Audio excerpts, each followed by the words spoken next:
Shalom, shalom. First and foremost, I want to say, Call Halayim La, Yahweh Bahashim, Yahweh Shai, Bahashim Rekakwadash. And double honors to the apostles and elders of Great Millstone. Peace and salutations to the Aki and Wakwaf that scattered about the four corners of the earth. And shalom to the hopeful elect. Shalom. So the title of this lesson is just going to simply be Response to Flat Earth Doctrine. And this came from inspiration in response to Elder Manatazaba. He did a lesson called Yet Another Flat Earth Argument. And, you can go watch that video for yourself on his page, GMS Bible Teacher SC7. And, if you want to further look at the different folly that's on the comment board, go ahead and, look at that as well. But you see a lot of jakes is deceived by their own vain opinion. They have that every winter doctrine. Either they watching different groups, and not just GMS, or, this is just a simple stumbling block that the Lord has put upon them for them not to understand.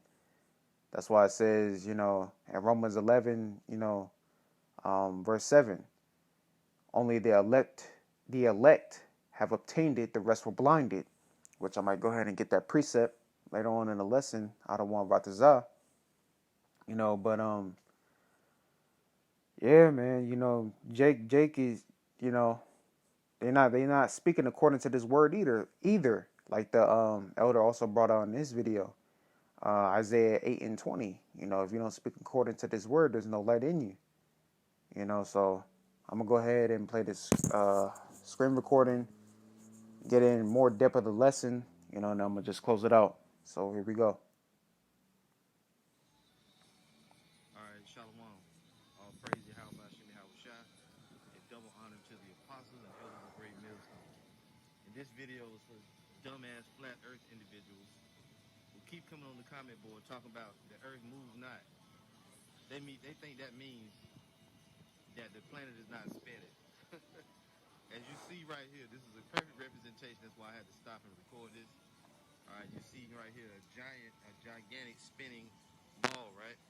And although it's rotating, it's not moving. You get that, dumbass nigga? I mean, I don't really understand it, the logic of these people. Trying to use logic. You see? That's just like the earth. Although it's rotating on its axis, it's not being moved out of its position. Look at this. It's a perfect representation of that. Perfect. If you get it, you get it. If you don't, you don't. All right? It just so happens I'm at, where is this? This is at, the Ripley's Believe It or Not exhibit. All right? So one more time, for all the unintelligent, not bright, flat earth individuals, okay? You see how it's rotating? Yet it's not being moved. It doesn't mean that it's not moving. It said it's not moved. And we'll get that scripture in others. That's it. We'll go and bring some scriptures out for edification. All right? All right, Shalom.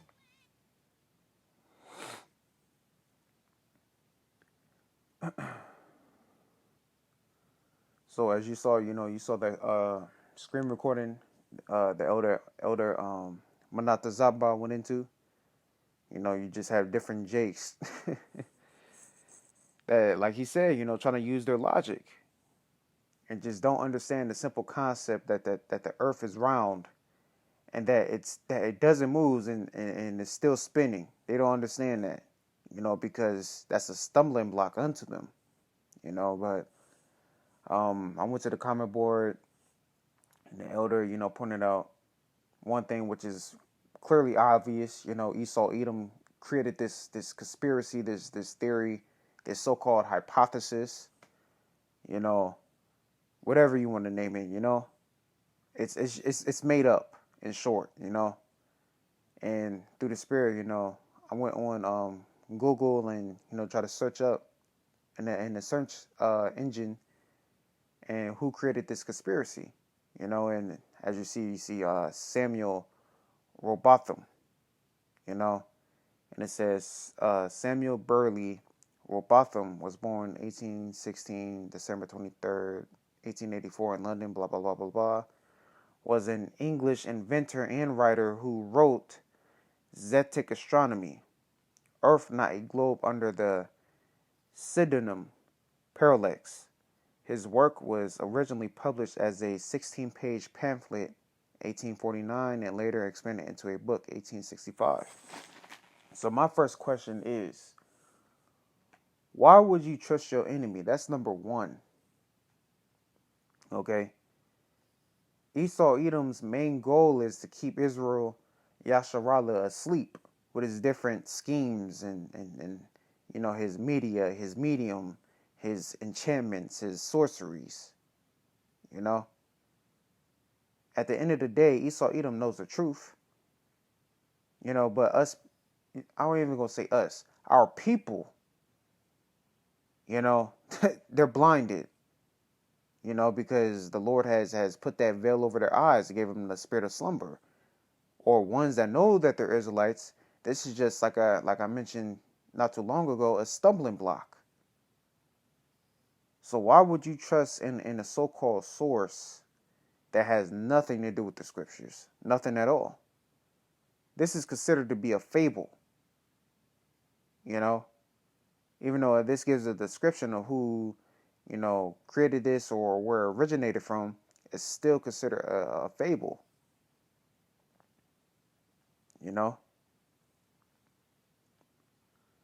So this is 1 Timothy chapter 1 verse 4.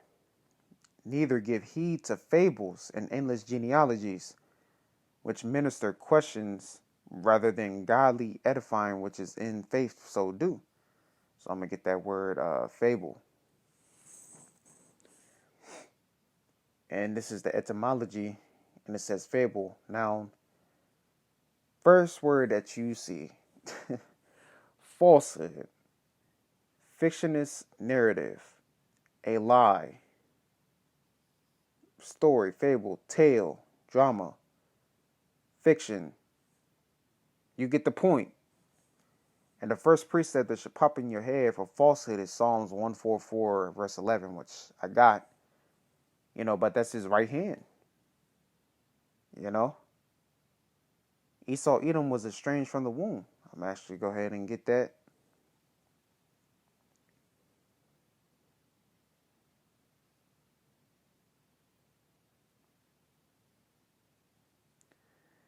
Verse 3, Salakia.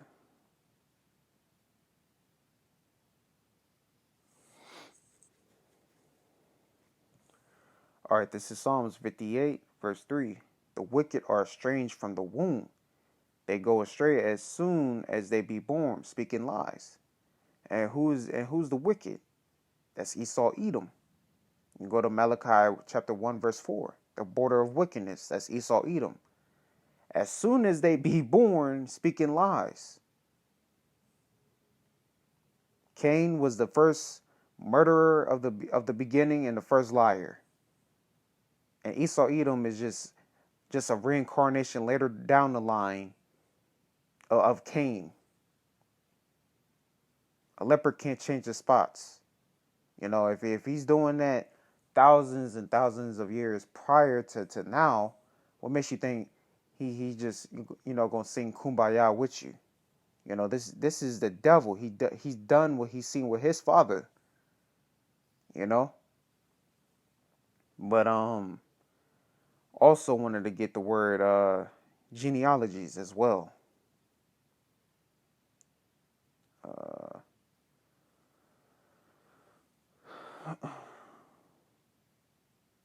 Strong's G 1076. Gene Alagia. Okay. It says a genealogy, a record of descent or lineage. And in this particular case, it's the main definition is a record, just like the elder apostles went into one of their videos years ago, in Genesis chapter 2 verse 4, where you go in that word generation, and it had genealogy in there and so on and so forth and many other various words, but it said results. But genealogy, the true meaning of that is a record, results. So I'm gonna go back reread it. So this is 1 Timothy chapter 1, verse 4. Neither give heed, meaning incline your mind. Incline, in, means the prefix into. Cline goes back to the Latin root word clinare, lean. So neither give heed, lean into fables, fictions, falsehood, and endless genealogies, endless records, which minister questions rather than godly edifying, which is in faith. So do. So you're not supposed to be listening to the wisdom of man, because like it says in the scriptures, the wisdom of man is foolish unto the Most High. The wisdom of this world is foolish, And if you taking heed and you trusting in the arm of flesh, number one, you have no faith. Two, it said you trusting in a man pursuant to the scripture in Jeremiah 17. It said, let him be he's a cursed man. But that's for something else, All right, this is Sorak or Ecclesiasticus chapter 3, verse 21 through 24. Seek not out things that are too hard for thee. Neither search the things that are above thy strength. And that goes for Israelites that's coming into this thing, that is brand new. Like, I'm talking about you've been in this thing for like maybe even a good month. You should be drinking the milk, I'm not saying this or pretending to myself like I've been in this thing like years like the elders, but when I had to come in this thing, I had to drink the milk like everybody else. I had to learn the basics. I had to stick with one group, GMS, from elder apostle to Tahar on down, and the elders and so on and so forth, and GMS, should be learning the basics.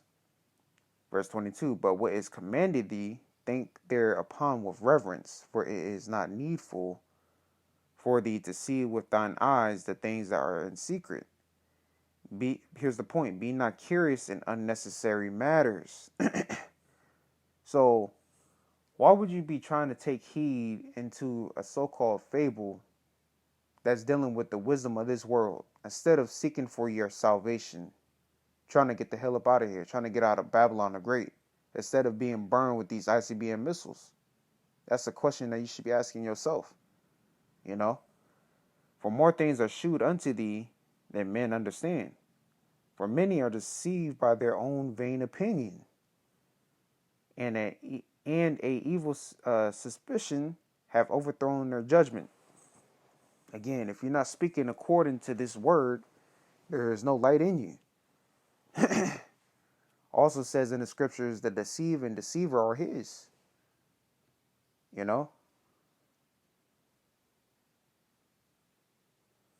This is Psalms 144, verse 11. Rid me and deliver me from the hand of strange children, whose mouth speaketh vanity, and their right hand is a right hand of falsehood. Again, Esau, Edom, the Amalekites, and Israel right now, they control the media, the medium. They control enchantments and sorceries and witchcraft. Whatever they want put out in the air, whatever the case may be, is going to be put out.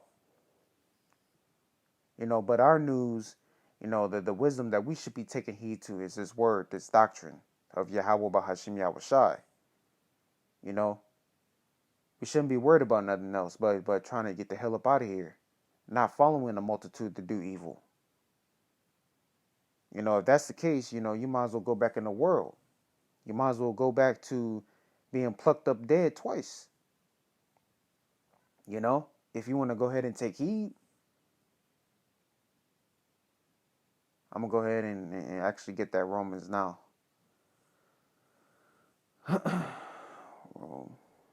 Romans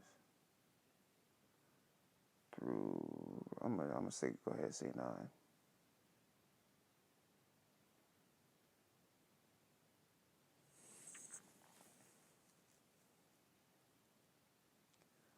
All right, this is Romans chapter 11, verse 7 through 9. What then? Israel have not obtained that which he seeketh for, but the election have obtained it, and the rest were blinded. So this truth, this doctrine, these latter end days is mainly about the elect of Israel, the precious jewels, you know, that good seed that's being planted in the ground. You know, this truth is supposed to be the sealing of election, you know, before these other perilous times come and these prophecies come to pass. Also, the election is going to understand each and every word that's written therein. You know, if you're not of the elect, you know, or I'm gonna just say that if you're not of the elect, you just have no chance in hell in understanding, you know, the words of Yahweh Bahashim Yahushua, because again, he put this stumbling block upon you. Verse 8, according as it is written, the Most High have given them the spirit of slumber, eyes that they should not see, and ears that they should not hear unto this day. You go back to in Isaiah, I want to say either 6 and 9 or 9 and 6, where the angel was given a mission to make the ears fat and, you know, the hearts heavy. I might as well go ahead and get it. Might as well go ahead. I ain't trying to butcher it. I want to say Isaiah 9 and 6. If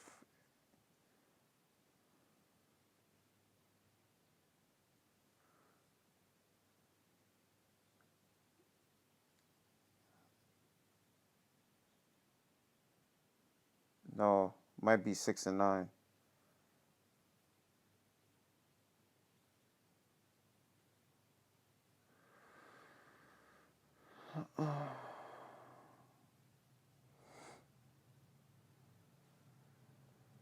Salakia. Yep. Khan.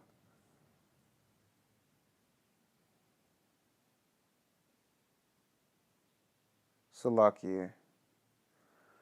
All right, I'm going to start at verse 8. This is Isaiah chapter 6, verse 8. Also, I heard the voice of the Lord saying, whom shall I send, and who will go for us?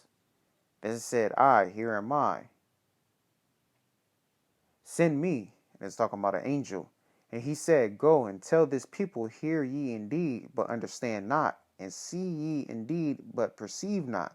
Make the heart of this people fat, and make their ears heavy, and shut their eyes, lest they see with their eyes, and hear with their ears, and understand with their heart, and convert, and be healed. You know, so the point of that being, if you're not of the elect, you're not going to understand what is written therein. It's just like Yahweh Shai, how he went, you know, on the sea and speaking many parables and in front of the masses of people. You know, people didn't understand that. You know, they came up with their own vain opinions that made them content in their own heart, but there was only really one true meaning. You know, that's why Yahweh Shai took the disciples in the back to interpret and break down what that actual parable meant. You know, because it was meant for them to hear and understand. You know, it's not meant for everybody to hear and understand. Verse 9, and David saith, let their table be made a snare and a trap and a stumbling block and a recompense unto them. The point being in verse 7 and 8, you know. So I'm going to get this last precept and I'm going to close out. This is Isaiah 47, verse 12 and through verse 14. Stand now with thine enchantments and with the multitude of thy sorceries, wherein thou hast labored from thy youth. If so be thou shalt be able to profit, if so be thou mayest prevail. Verse 13. Thou art wearied in the multitude of thy counsels. Let now the astrologers, the stargazers, and monthly prognosticators, Salakia, stand up and save thee from these things that shall come upon thee. As you know, I was saying through the Spirit earlier, you know, you taking heed to Esau Edom's fables and narratives and these other winds of doctrine, or even listening to these other Hebrew Israelite camps that's not speaking the whole 100% truth, you know? And the main point of 13, it says, and save thee from these things that shall come upon thee. It's talking about these prophecies, these perilous times, you know? You really think these so-called narratives and fables is going to save you from the wrath of the Lord? If you think so, you must be out of your damn mind. Salakia. But, you know, these astrologers, these stargazers, you know, they're not going to save you from the Lord. You know? And here's verse 14. Behold, they shall be as stubble. The fire shall burn them. Now, what's going to burn Babylon the Great? These ICBM missiles. These laser beams from the chariots. They shall not deliver themselves from the power of the flame. There shall not be a coal to warm at, nor a fire to sit before it. So the point of the whole thing being, you should be worried about your salvation, Jake. You shouldn't be, you know, trying to know everything offhand, because there's very little time left. That's why it says prophesy in part and know in part. When we get these new bodies and the fulfillment of the second covenant, when the Lord redeems his elect, Adawan Ratazah, we be those men, then we can understand everything, because the law, statutes, and commandments is going to be in our inward parts.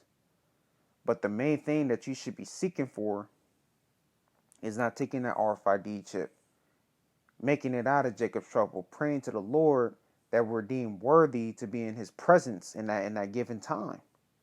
Because if you have that stumbling block on you that you worried about a flat earth doctrine, then it's not going to really matter. You're going to be down here burned with that so-called doctrine. You know? You're going to be on live satellite TV, being shown on the satellite, being burned alive. And it ain't going to be a good look for you. You know, so I hope you were edified. And I want to say, Call Halayim La, Yahweh Bahashim, Yahweh Shai, Bahashim Rakakwadash. And double honors to the apostles and elders of Great Millstone.